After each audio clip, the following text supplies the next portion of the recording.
before the guy got big. Oh, Stop. I mean, we can keep talking about it. I mean, it's fine. Yeah. No one's here quite yet. It takes a second. No- Yeah, no so I moved to countdown. Nashville. I moved to Nashville with my lead singer. And I started at my last company where Dan's at. And then about a year or two later, my lead singer pretty much made it big. So I mean, There we I go. would like to hear more about that. But yeah, I did the honky tonks. I did the honky tonks until 3 a.m. I did Studio Row. I did touring, all that stuff. I actually don't go to a lot of shows now because that was my whole life for so long. Do you think your lead singer got big because he replaced his drummer? Yeah, I would think that. I think I really like drug him down just in terms of just appeal. So like he's a very beautiful man. You were holding So, him back. I was holding him back. Yeah. So know your strengths. That's why they put me in the back as a drummer. They hid me behind the drum Right. set. So Yeah. well, for those of you tuning in, welcome. I've already seen some eyeballs up on my analytics counter, so welcome. It's good to see y'all. Say hey, we'd love to hear from you. We are live. The reason why we do this live is we like to have comments if you want to drop them. So excited about this episode. But before we dive in, I want to give you a quick background about who Unicorn Finders is and what we do. Basically, Dan and I have been doing this for 4 years now, and it is a podcast where we like to talk to startups doing really cool stuff that maybe find on the radar now. We've actually had a lot of startups over the last 2 years that have blown up. And we've been it's been cool to watch these startups grow and be a part of their journey from day one. And so, Rachel, to be honest with you, we would love to do the same with you, bring you back on here in the next months or years, whenever big things happen and follow along with your journey. We love doing that. So, but this is, again, a podcast highlighting really cool companies doing really cool stuff. So, well, enough of me running our mouths about music, which you'll see why we're running about music. Rachel, I want to obviously kick it off to you, introduce yourself, who you are, and maybe talk a little bit about your business. Sure. So I am Rachel Van Nortwick. I'm the CEO and founder of Vinally. And Vinally is the dating app for music lovers. That's awesome. Right? Yeah. So we were chatting backstage. Musician, Dan is a music connoisseur, so I'm very excited to talk about this. I want to know the OG story with this, right? Because I will say, out of all the interviews we've done, I don't think we've ever done a dating app, and I don't think we've had a lot of music either. Dan, have we? I don't think we've done just a a few. Yeah. We had the one that was tracking AI, so people could stake claim to their first rule. Yeah. track, but no, not much. Yeah. So Rachel, give us the OG story. How did this come about? Yeah, I'm happy to be that intersection of music and dating for you guys. So you can check that box. So the OG story is that I started listening to my parents' records at age 6. I went to my first concert at age 15. I really got hooked on the live music experience and how connected I felt to the people around me. It was palpable. And ever since then, I've just been going to as many shows as I can. And I'm at, I think, 600 shows and like 36 festivals. So it's a passion of mine. And unfortunately, I was married to someone who was a not so enthusiastic +1. And definitely strained our relationship. And then, as it turns out, music compatibility is actually a really important criteria for people when they are looking to, either date casually or find their +1 for life. So there's a lot of research that supports that, and actually science supports it as well. Shared music creates dopamine in the brain, which is like emulating a romantic spark. It also lowers stress.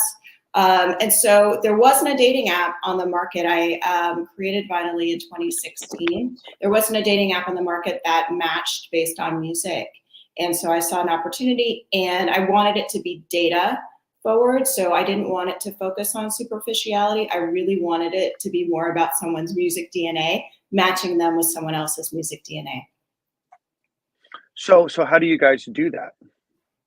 So we have a proprietary algorithm that takes into account either your Spotify user data, if you want to sync your Spotify, or we also have a profile generator. So anybody that, even if you collect vinyl only, you can jump on and create a profile. We take that, and then we ask you a few questions about like the role music plays in your life and just your general sort of, what you're looking for on the app. And then we take that, we present you with potential matches, and we order them. Everything in the app is music related, so there's no swiping or anything like that. So our matches are in the order of like highest volume to lowest volume. And then when you're ready to check someone's profile out, you can go in, you can listen to the playlist that they've made and all of the songs, you can learn all about them. And then when you're ready, you push play. So that's how, in a real sort of a fast. That's good, Taylor. Yeah, that's how it works. I love this that. Is fascinating because I also, the amount of people that would judge me, I feel like that would be interesting just with what I'm listening to. Dan, how many shows have you been to? Like, honestly, do you think you're up there with Rachel? I think I'm close. I think I'm at least 400. That's cool. And I've probably been to 7 or 8 music festivals. Starting to do more of that, right? Like country music didn't do a lot of music festivals, and then I started listening to house music, and they do a lot of too many, like way too many. So regardless, the goal is to try to do a few more of those. I was a little scared of festivals, to be honest with you, especially as I got into like the house music scene, just because it'd be a little different, especially when there's a variety of music in the EDM space. It goes from the 7th layer of hell to the greatest level of euphoria ever, right? So starting to do more of that. But I am curious because of that, Rachel. I listen to Texas country music, which like is often somewhat sad, to like house music, and then a lot in between, right? Like I know a lot of people say they'll listen to everything. I don't listen to everything, but I do have a big variety. So how do you guys, from an algorithmic perspective, kind of pick like moods, right? Like, so I might listen to a certain type of music in the office or out on a boat or in my car or after a tough day work. How does all of that kind of play into being able to fill out a music profile for an individual to be able to make a match? Yeah, I'm glad you asked that question because we get that a lot. A lot of people feel like their music is too eclectic, or they have some outliers that no one else could possibly also have or could relate to or be compatible with. And so our algorithm is nuanced. So it's not just, you like this artist and I like this artist, or you like this genre and I like this genre. Mm-hmm. So we take into account like related genres, related songs, related artists, influences. And again, there's also more to music compatibility besides enjoying the same types of music. It's also, right. Is there a willingness, is there an openness for your, potential match to DJ on a road trip? Like, are you interested in experiencing their music, even if it's not your favorite? Are you willing to stay, to the last song of the last encore? So there's also that openness. Yeah, I mean, listen, Taylor wants to get home before the opening act's even on. You know what I mean? The concert starts at 8. All right, Jackie, we're getting Dan. So basically, what I've realized during this conversation with Rachel is that me and you would not be compatible. No, not at all. There's one thing that I love in that it's country music shows are over at 11. There's one thing that I don't like about house music is that they'll go until 3 a.m, but you got to be there. You know what I mean? You got to be there. Yeah, listen, I do go to a fair bit of electronic shows, and yeah, you don't have to. If you're super young, this just comes naturally to you, but if not, if you're a little bit older, you definitely have to. It's a marathon, not a sprint, so you have to sort of pace yourself. But there's so much fun. The energy of the EDM community is like no other. So I do really love all types of music, but I appreciate the energy and the community of that group, especially. Yeah. And Vinylly has done a lot. We've sponsored and promoted a lot of electronic music, but we also I love all types of opportunities as it relates to music where we can support. But I hear you, and so sometimes it's nice when a show wraps up and you're not like totally exhausted for the next day. Yeah, no, totally. So go ahead, Taylor. No, I didn't want to train of thought. I have something that was going to kind of be aside, so keep going. So I have a question for you, Rachel. So if you're the type of person that listens to a couple of different types of genres very heavily, but based on your Spotify listening algorithm, does Spotify give you a pretty good list of data besides just tracks that they've listened to or playlists that they've created? Does it give you any metric in terms of like how likely they are to skip songs, that kind of stuff, or how much data are you able to grab from that? And that's going to lead up to a follow-up question. So Spotify has a developer API, and Okay. there's a lot of metadata that Okay. you could choose to pull into your application, whatever it is. And so for Vinally, we really think about what is the data that is most likely going to provide us insight for music compatibility. So it's really less probably about the way they use the app, which is sort of like what you're speaking to, and more about like the what, like what are they Gotcha. listening to, but you're right to ask sort of like like how much are they listening to X artist or X genre versus, another genre. You can, on the app, if you don't want to sync your Spotify, you can actually create your own playlist as well. So you could really curate. I mean, some people say, I don't want, for whatever reason, I don't want to share, that I've been listening to the Jonas Brothers. And I always pick on them, and I'm waiting for them to come after me. And I think they're That's how Taylor is with the Wiggles. Please don't. But some people are, they're like, I feel like no one's going to understand my, my music that is not like the rest of it. And so you can create your own playlist and put out there what you want. But I always encourage to fly your music free flag, because that's the whole point, is that you want to find someone who authentically gets you, and you should be yourself. It doesn't matter if you're on Violent, but any app.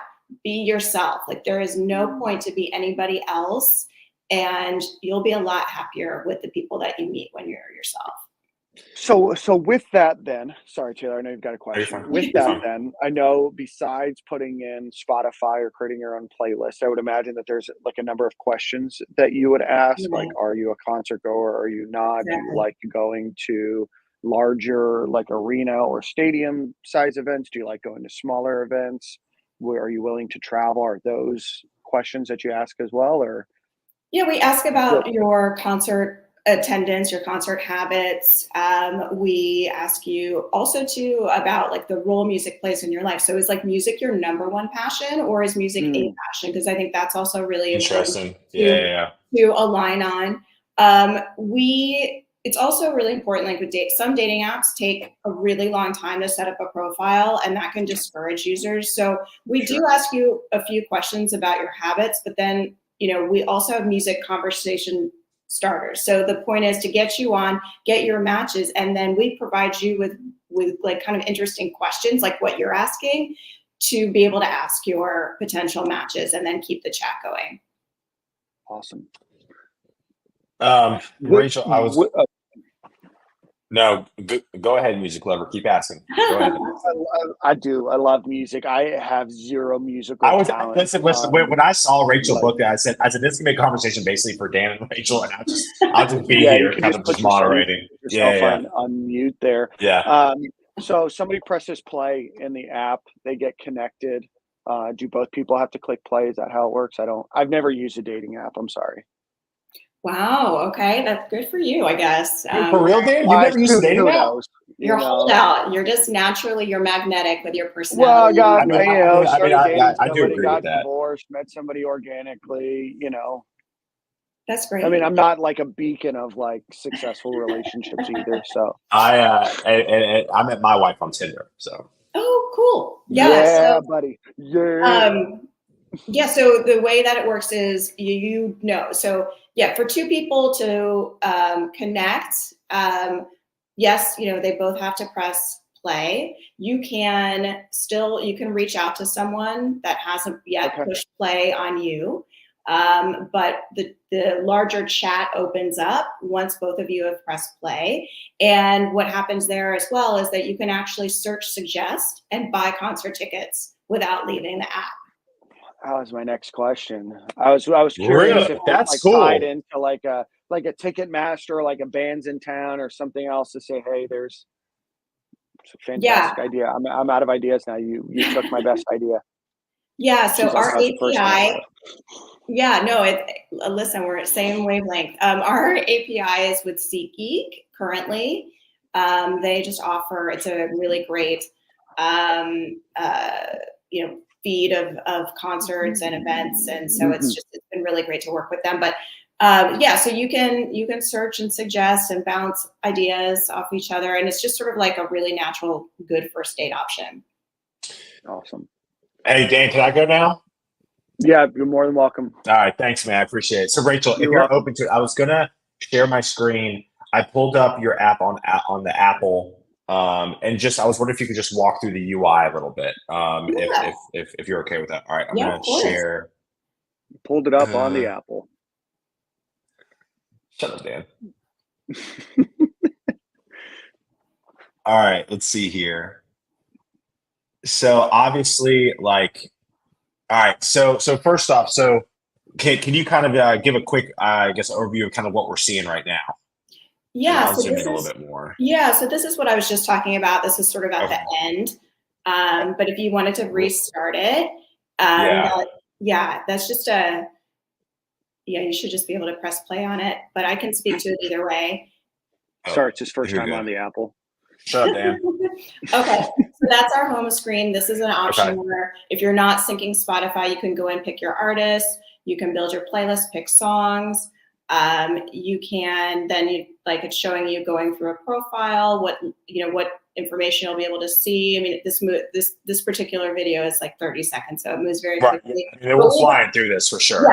Yeah, but we have a longer one on our YouTube. But the idea is that, initially it's just you're developing your profile. Then what's cool is actually once you develop your profile, you can see and learn about the music you're already listening to. Like you're probably listening to genres you're not even aware of, because we actually break down the types of genres you're listening to in your profile. And there's really interesting subgenres like ninja rock and, like Big ninja rock guy. Yeah. Big ninja rock guy. I'm sure. What is ninja rock, Taylor?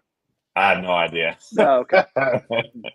But yeah, so then after that, you then, are delivered your match queue, and then you just can go through and what's cool about our app, which isn't always the case with others, is that you can get really deep into someone's profile before you press play. And then and then after that, you press play, you can send a chat message to start it off. And then, hopefully you meet some great people. I mean, we have everything on the app from concert buddies to, looking for commitment. So you can actually also meet platonic as a couple, or even if you haven't used the app to meet your person, you still as a couple then could go out and find additional concert buddies on the app as well, sort of as, one user. So I think there's a lot of opportunity. I mean, music is better when shared. So there's a lot of opportunity just for community, not just romantic, but also platonic through the app. And you said that was called Vinyl Only? So did you say that earlier, or did I totally mishear you? The app is Vinyl-y, but I did say if you only collect vinyl, for example, and you're not even using a streaming service, you can still set up a profile. Yeah.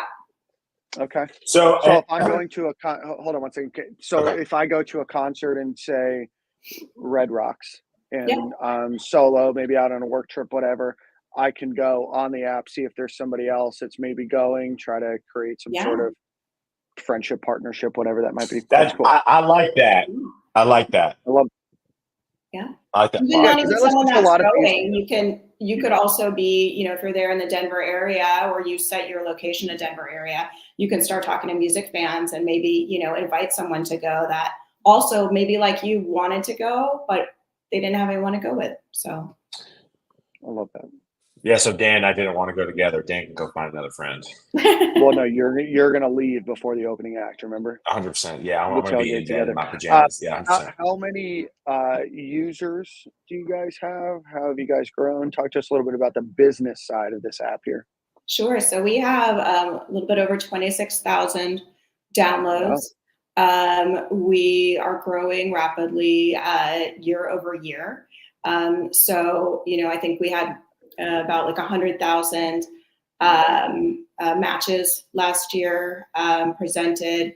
So it's been great. I mean, we launched right before the pandemic, and as I just explained, we had sort of that hook of being able to search and suggest live concerts. That went away. We had to actually pivot to including like live stream concerts within that functionality, and there wasn't an API, so we had to build our own.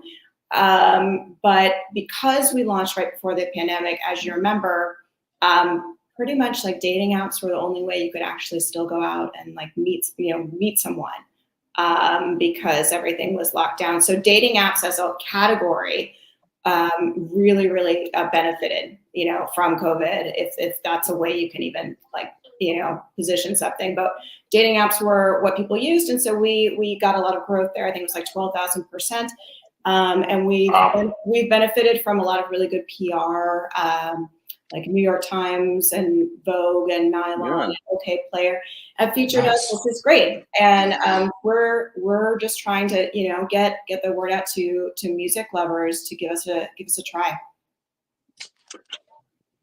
Go ahead.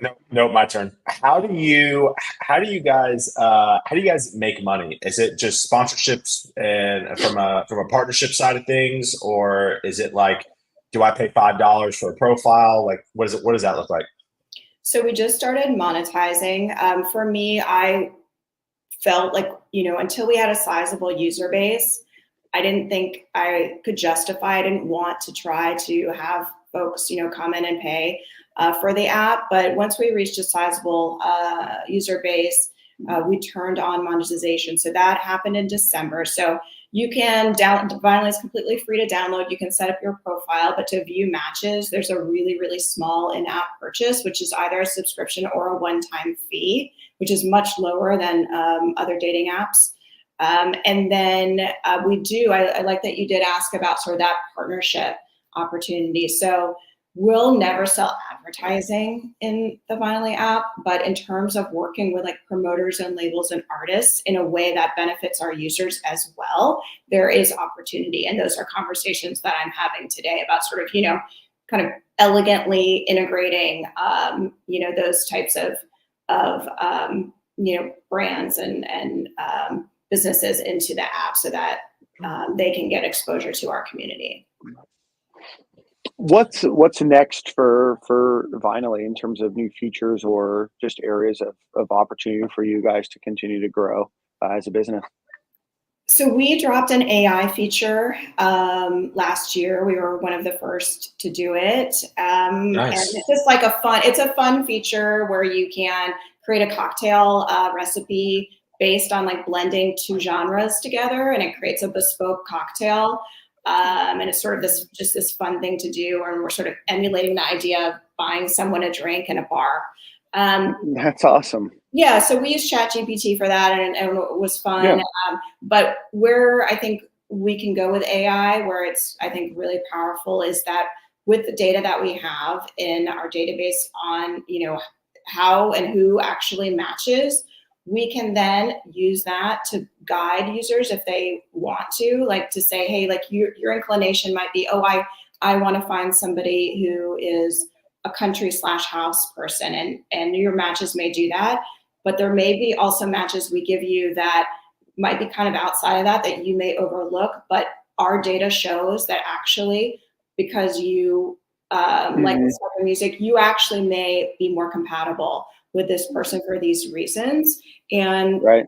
I think that's just, that's how the people that are using AI the right way, they're just using it to basically improve customer experience. And so that's where we're looking to go. And then also expansion internationally. So we're in the US, UK, and Canada, which are great music markets and good markets for single people looking to meet someone. But there are also a lot of other places that we want to be, and where we get a lot of users asking for us to go. So that's what's next. And then the Concert Buddies expanded functionality that we touched on. Those are sort of three big pillars for us.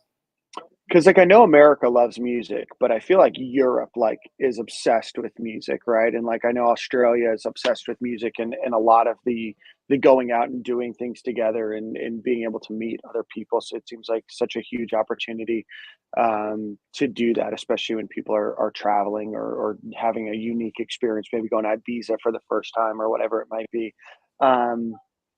But I'm fascinated by this idea. I think it's an incredible way to get um, to really learn about. So I think you can learn a lot about somebody from the music that they listen to, but also a lot about your. I know that you mentioned compatibility. I think that that's so huge, and just in terms of the way that you consume music and concerts. Just not everybody's a concert goer. Not everybody Right. loves live music. Not everybody loves all of that. But being able to find the compatibility of multiple genres and how they might be able to mix is awesome. So I'm very very keen on what you guys are building, and I'm certainly wishing you the most success. Right I on. love Thank that. you. Yeah, thank Rachel. Thank you so much. If anybody has any questions or wants to reach out to you, Yeah. what's the best way for people to reach out to you? So we are on, all the socials at Vinylly App. The website's there. You can go to vinylyapp.com, and yeah, check us out. Give us a shot. It's free to download, and hopefully you'll find your person. I love it. I love it. Before we go, Rachel, what's your favorite concert or a few of your favorite Great concerts? question. There have been Great to question. festivals or venues. Just give me your concert DNA here. Love it. I mean, I will tell you my favorite artists range from Paul Simon, Simon and Garfunkel, to the Beastie Boys. I just saw Shabuzi live at Stagecoach. And I wish I saw that. That would be great. I'm obsessed. I'm obsessed. Like I cannot get enough. He's great. What a cool story. Yes, amazing story, amazing talent. I'm also really into Idols. Awesome band out of the UK. Like they're about to. I mean, they've already honestly like blown up, but they're going to blow up more. So that's kind of what I'm into. I also like certain music venues like more than others. In LA, I love the Troubadour. It's such it's such a great place to see music. And then of course, like everybody else, Red Rocks is killer. Like you can't see a bad show at Red Rocks as well. I love that. Awesome. I need to Rachel, go to the Troubadour. I've heard great things. Thank you. Rachel, thank you so thank you much. again. Have you been to the Gorge? Taylor, stop. We have another 2 minutes. Have you been to the Gorge yet? I have not been to the Gorge, and I actually lived in Seattle, so that's super disappointing, right? But I know I will get there. I will get there at one point or another. Have you been there? No, I haven't. It's what's the Gorge? I don't even know the Gorge. It's in Washington State. Okay. And it's beautiful. I mean, it's just you're outside. Oh wow! In this beautiful, sort of valley, and the stage is dang, that's at gorgeous. the bottom of this hill, and it's gorgeous. Mm-hmm. The surroundings are incredible. A lot of they've had music festivals out there for a long time. Like Dave Matthews, kind of plays there regularly. It's really a cool venue. Yeah, that one in the Sphere. I feel like I have to go. You know what I mean? Yes. I'm not even a concert guy, and I would love. Dan, let's go to something at the Sphere together. You should go. I went for U2, and it was incredible. And then I'm going again for Dead and Company, which I'm assuming is going to be. That's gonna be. Yeah, there's going to be a nice cloud of smoke hovering at the top of that Sphere for about 4.5 hours of green smoke. I love it. Awesome. Well, again, thank you, Rachel, for hanging out with us today. We appreciate it. Stay on real quick so we can see about you backstage. But again, I saw the analytics. We had a ton of people tune in this morning. So again, thank y'all for watching. Y'all have a good one, and we'll see y'all next week. Peace. Thank you.